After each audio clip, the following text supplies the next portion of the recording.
بھائیوں بہنوں کچھ بھی کر لو،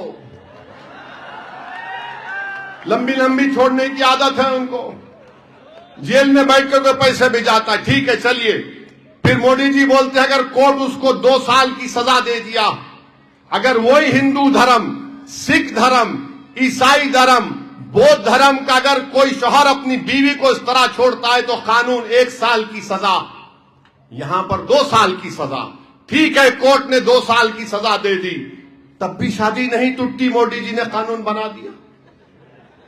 ہماری بیٹی 2 سال اس کا انتظار کرے، اور جب وہ سابرمتی جیل سے باہر نکلے گا تو مودی جی نے کہہ دیا کہ میری بہن تم احمد آباد سے ایک بینڈ باجے کی پارٹی کو لے کر جانا، اور بینڈ باجے کی پارٹی کو بولنا جب تمہارا ہسبینڈ نکلے تمہارے ہاتھ میں پھول کا ہار ہو، اور باجے والے یہ گانا گانا کہ بہاؤ پھول برساؤ 2 سال کے بعد میرا کمینہ شوہر نکل کر آیا ہے۔ بتائیے آپ کون سا قانون ہے یہ؟ میں نے بہنوں کے لیے بڑا کام کر دیا۔ اچھا جو شوہر اپنی بیوی کو چھوڑتا ہے اس کے لیے کوئی قانون نہیں بنتا، جو چھوڑ دیتا ہے، جو مانتا بھی نہیں ہے اس کے لیے کوئی قانون نہیں، مگر یہاں پر قانون، پھر اب وقف کا قانون بنا دیے، ایسا گندا قانون وقف کا بنایا کہ ہماری مسجد، درگاہ، خانقاہ، قبرستان کو چھین لیا جائے گا۔ میں اس وقف کمیٹی کا، پارلیمنٹ کی کمیٹی کا ممبر تھا، میں نے 120 صفحات پر مشتمل اپنی ڈائسنٹ رپورٹ اس قانون کے خلاف دیا۔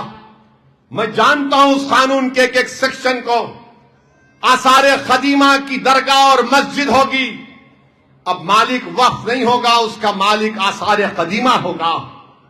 کلکٹر چاہے گا تو قبرستان کو چھین لے گا، کلکٹر چاہے گا تو رجسٹریشن نہیں ہوگا۔ یہ قانون مودی نے بنا دیا، کیوں بنایا؟ تاکہ مسلمانوں کو ان کی عبادت گاہوں سے کو چھین لیا جائے، تاکہ وہ جو اتر پردیش میں سنبھل کی مسجد کا مقدمہ چل رہا ہے، آپ دیکھنا اس قانون کا استعمال اس مسجد کے خلاف ہوگا، دیکھتے جائیے آپ۔ اس طرح کا قانون بنا دیے۔ اب دوسرا انہوں نے ایک اور قانون بنا دیا گجرات میں، یونیفارم سول کوڈ کے نام پر، یعنی اگر کوئی مسلمان شادی کرنا چاہے گا نہیں کر سکتے آپ، شریعت کے مطابق ہندو میرج ایکٹ کے تحت کرنا پڑے گا۔ اگر کوئی مسلمان خدا نہ خواستہ طلاق دینا چاہے گا تو مودی جی بولے طلاق ہے ہی نہیں اب تمہارے کو دینے کا اختیار، تم ہندو ڈیورس ایکٹ کے تحت تم کو 6 مہینے سیپریشن میں رہنا پڑے گا۔ طلاق تو پہلے کہا گیا ٹرپل طلاق غلط ہے، اب تو پورا ہی طلاق ختم کر دیے۔ اگر کوئی مسلمان اپنی اولاد کو اپنی جائیداد میں حصہ دینا چاہے گا تو بولے نہیں، شریعت کے مطابق نہیں کر سکتے، ہندو دھرم کے مطابق کرنا پڑے گا۔ اسلام میں دادا کی جائیداد میں پوترے کا حصہ نہیں ہے، مودی جی نے کہہ دیا پوتے کا حصہ ہوگا۔ بتائیے آپ، یہ بھارت کے سمویدھان کی دفعہ 25 کی کھلی خلاف ورزی ہے۔ ہندو دھرم کے قانون کو آپ ہم پر مسلط کیسے کر رہے ہیں؟ مگر مقصد ایک ہی ہے کہ ان کو ان کے مذہب سے دور کر دیا جائے، ان کو دین سے دور کر دیا جائے، اور بات کرتے ہیں کہ مسلمانوں میں بچیوں کو حق نہیں ملتا، جائیداد میں حصہ نہیں ملتا۔ سب سے بڑے جھوٹے ہیں یہ لوگ جو بولتے ہیں۔ میں چیلنج کرتا ہوں پوری دنیا میں، اگر کسی دھرم نے اپنی باپ کی جائیداد میں بیٹی کو حصہ دیا تو اس دین کا نام اسلام ہے، اسلام ہے اور اسلام ہے۔ سب سے پہلے اس دین نے کہا کہ جائیداد میں بیٹی کو حصہ ملے گا، اور یہ بولتے نہیں بیٹے کو بڑھ کے ملتا بیٹی کو کم کیوں ملتا؟ ارے دیوانے، بیٹی کو اس کے باپ کی جائیداد میں بھی حصہ ملتا اور بیوی کے طور پر شوہر کی جائیداد میں بھی حصہ ملتا۔ اگر بھائی ہے، بھائی کی اولاد نہیں ہے تو اس میں بھی ملتا۔